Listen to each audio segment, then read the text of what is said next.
औरत का फैसला। नैतिक मूल्यों से ये कहानी भले ही आपको इंसाफ करती ना दिखे, लेकिन जिम्मेदारियों की नजर से देखेंगे तो शायद कुछ समझ में आए। ये क्या है बहू, सुबह से घर का काम करती रहती है, फिर ऑफिस जाती है और बच्चों में लगी रहती है। अरे ऑफिस क्यों नहीं छोड़ देती, या फिर घर के लिए कोई नौकरानी रख ले। कैसी बात कर रही है माँ? जानती तो है ना अभी इनके ऊपर कितना लोन है। थोड़ा ही सही मदद कर देती हूँ तो अच्छा लगता है, और अभी उनको मेरे पैसे की जरूरत भी तो है। सुधा चंदर को बचपन से प्यार करती थी। एक ही मोहल्ले में खेल कूद कर बड़े हुए दोनों। जहाँ सुधा संपन्न परिवार से थी तो वहीं चंदर का परिवार आर्थिक परेशानियों से जूझता ही रहा। लेकिन सुधा की जिद के आगे किसी की नहीं चली। सुधा, कल ऑफिस जल्दी जाना है और 2 दिन के लिए गुजरात ऑफिस के काम से भी जाना होगा। अरे कैसी बात कर रहा है बेटा, बहू को अगले महीने बच्चा होने वाला है, इस वक्त तो उसके साथ रहे। अरे कोई बात नहीं ना माँ, उनको जरूरी काम होगा, वरना मेरा चंदर ऐसे वक्त में मुझे छोड़कर कभी नहीं जाता। चंदर सुबह घर से निकलता तो आधी रात को घर में घुसता, वो भी शराब के नशे में। चंदर की माँ उसे खूब समझाती। अरे माँ, देख रही हो ना कितना कर्जा है सर पर, काम करना पड़ता है। दिन रात काम नहीं करूंगा तो घर कैसे चलेगा। अरे लेकिन बहू को भी तो देख लिया कर, इस हालत में भी घर का बाहर का सारा काम करती है। चंदर तो जैसे माँ की बात सुनकर भी अनसुना कर देता है। ऑफिस के बाद चंदर का फोन माँ के पास आता है। माँ, वो ऑफिस के काम से आज रात के लिए पास के शहर के ऑफिस जाना पड़ रहा है, कल सुबह आ जाऊंगा। सुधा रात को कमरे में सो रही होती है कि उसके पेट में दर्द होता है। सुधा चंदर को वीडियो कॉल करती है। इनको फोन कर लो, शायद कुछ आराम मिले। लेकिन 10 बार फोन करने पर भी वो सुधा का फोन नहीं उठाता। ऑफिस के काम से गए हैं, हो सकता है बिजी हो। कितनी मेहनत कर रहे हैं हम लोगों के लिए। सुधा सो तो जाती है, लेकिन अकेले उसे कमरे में डर लगता है। अगले रोज चंदर घर आता है, जहाँ सुधा ऑफिस जाने के लिए तैयार हो रही थी। तुम आज भी ऑफिस जाओगे? कल रात भर तो ड्यूटी की है, थक जाओगे, छुट्टी ले लो ना। अरे नहीं, कैसी बात कर रही हो, ये तो पॉसिबल ही नहीं है।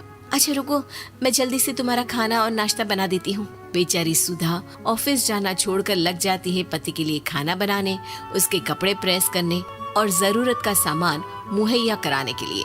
हो सके तो रात की ड्यूटी मत लिया करो ना, मुझे बहुत डर लगता है। अरे यार क्या है, तुम तो ऐसे बिहेव कर रही हो कि तुम ही अकेली हो जिसे बच्चा होने वाला है। इतने लोगों के पति जो काम के सिलसिले में बाहर होते हैं, उनका क्या? सुधा को चंदर के मुंह से ये बातें अजीब लगती है। अरे हुआ क्या है तुमको? पहले तो तुम मेरा कितना ख्याल रखते थे, मेरे पास रहते थे, मेरी दवा से लेकर खाने पीने तक का सारा ख्याल। और अब इस बार तो तुम एक दफा भी मेरे साथ डॉक्टर के पास नहीं आए, क्यों? अरे पागल हो गई हो क्या? पागल वाली बात कर रही हो। काम धंधा देखो या फिर तुम्हें लेकर टहलता फिरो। और मुझे शुक्रवार की रात को काम से निकलना है, सोमवार आऊंगा। सुधा को समझ में नहीं आता कि क्यों अचानक से चंदर को फील्ड का काम मिल गया है। लेकिन एक दिन, सुधा, मैं और चंदर जरा एक रिश्तेदार के घर जा रहे हैं, तुम भी तैयार हो जाओ, घर में अकेली कैसी रहोगी। अरे नहीं, इस हालत में इसे लेकर जाना ठीक नहीं है।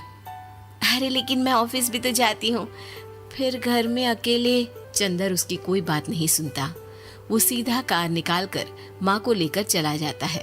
सुधा घर के काम में लग जाती है कि अचानक उसकी नजर चंदर के बैग पर पड़ती है, जिसमें एक कागज दिखाई देता है। इनकी कागज भी ना इधर उधर फैले होते हैं, एक भी खो जाएगा तो बवाल करेंगे। लेकिन जैसे ही सुधा वो कागज खोलकर देखती है तो वो सदमे में आ जाती है। दरअसल वो कागज नहीं, बल्कि चंदर और उसके ऑफिस में काम करने वाली लड़की चांदनी की गोवा की टिकट होती है। सुधा चंदर के बैग को खोलकर देखती है तो उसे होटल के बिल से लेकर महंगे गिफ्ट्स और दूसरे शहरों के टिकट मिलते हैं। सुधा को समझते देर नहीं लगती कि उसका पति किसी और लड़की के साथ है। चंदर के आने पर सुधा उससे बात करती है। अरे नहीं, ऐसा कुछ नहीं है, तुमको गलत फहमी हो गई है। लेकिन जब सुधा के सवाल तीखे हो जाते हैं तो चंदर को अपनी गलती माननी पड़ती है और वो सुधा से माफी मांग लेता है। सुधा फैसला कर लेती है कि वो चंदर को छोड़ देगी। बच्चे और सामान को लेकर वो घर से निकल ही रही होती है कि सास उसे रोकती है। कहाँ जाएगी बेटा, रुक जा। चंदर को सुधा का जाना खल नहीं रहा था। वो झूठे मुंह भी उसे रोकने की कोशिश ही नहीं कर रहा था। सुधा चंदर को देखती है और मायके चली जाती है। मायके में माँ कहती है, अरे ऐसे कैसे घर छोड़कर आ गई? कौन सा चंदर तुझे छोड़ रहा था? माफी तो मांग ली थी ना। देखो बेटा, बेटी डोली में जाती है और अर्थी में ही निकलती है। पर पापा, मेरा आत्मसम्मान उसका क्या? आपने मुझे पढ़ाया लिखाया है, इस लायक बनाया कि मैं खुद का खर्चा उठा सकूं, बेटी को पढ़ा सकूं, एक अच्छा जीवन पाऊं। अरे लेकिन पति की जरूरत तो होती है ना सुधा दीदी, और अगर आपको नहीं है तो इस बच्ची का सोचो जो अपने पिता से इस कदर जुड़ी है। आने वाले बच्चे की सोचो जिसके आने से पहले ही आपने पिता का प्यार से दूर करने की सोच ली। सुधा फोन देखती है लेकिन चंदर का कोई कॉल नहीं होता। वो समझ नहीं पाती कि अपने आत्मसम्मान के बारे में सोचे या बच्चों के बारे में। मम्मी, हम नाना नानी के घर से दादी और पापा के पास कब जाएंगे? नहीं जाएंगे बेटा, अब यहीं रहेंगे। नहीं मम्मी, मैं पापा के पास जाऊंगी, मुझे दादी के साथ रहना है। और मेरे साथ? हाँ, आपके साथ भी तो, सबके साथ माँ। देखो सुधा दीदी, आपके सर पर पिता का साया होना जरूरी होता है। अपने घमंड के लिए पिता और बेटी को अलग मत करो। सुधा अब सामान उठाकर अपने ससुराल जाने लगती है, लेकिन मन में सवाल रह जाता है कि जिसे दुनिया घमंड समझ रही है वो उसका आत्मसम्मान था। चंदन ने माफी जरूर मांग ली, लेकिन कभी ये एहसास नहीं दिलाया कि वो सिर्फ उसी का है।